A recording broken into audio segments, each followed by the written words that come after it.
Ito ang simpleng pamilya namin.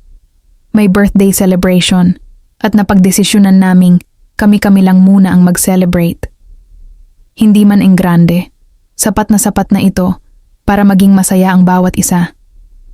Mas mabuti na rin ito dahil mas tipid sa gastos at mas nagkakaroon kami ng oras para mag-bonding bilang pamilya. Binigay ko na rin sa tito ko ang kwintas.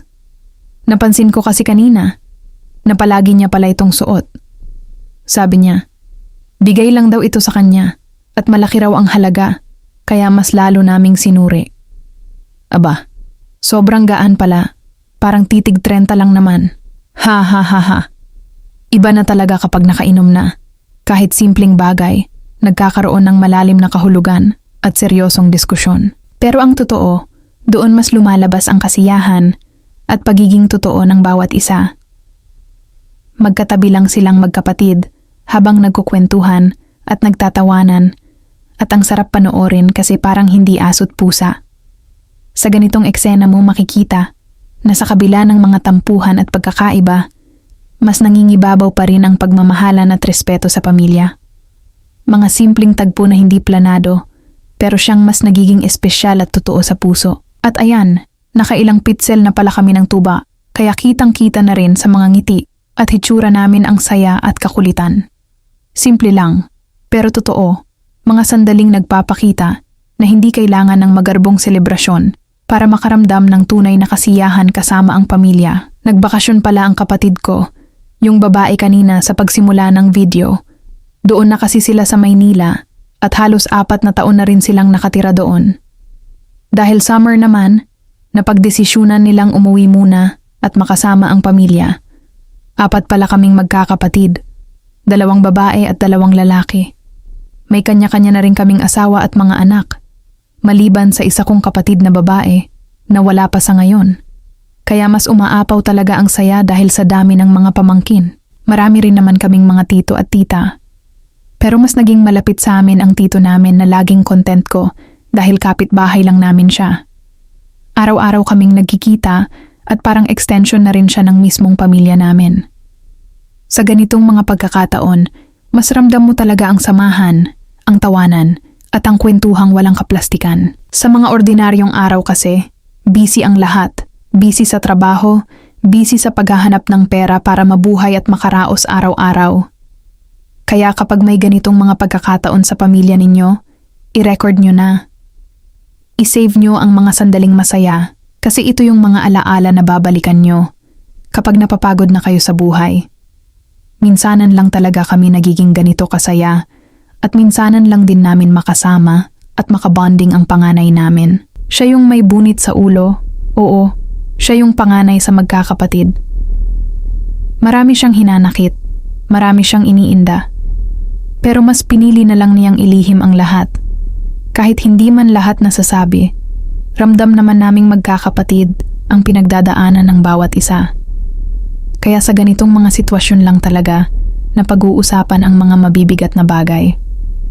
Parang dito sila nagkakaroon ng lakas ng loob para ilabas ang lahat ng kinikimkim. Kasi kung sa mga ordinaryong araw lang, kapag nagtanungan, lagi na lang ang sagot ay okay lang, kahit sa totoo lang ay hindi.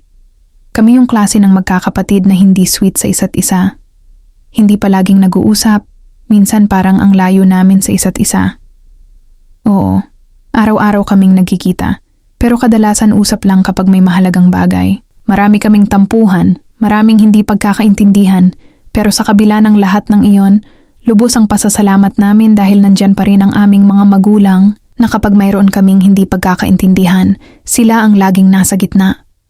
Ang tahimik na nag-aayos, nag-uugnay at nagpapakalma sa bawat isa. Kahit minsan kitang-kita na nahihirapan na sila, patuloy pa rin nilang kinakaya para sa amin. Hindi man nila laging sinasabi, ramdam namin ang sakripisyo at pagmamahal nila bilang mga magulang.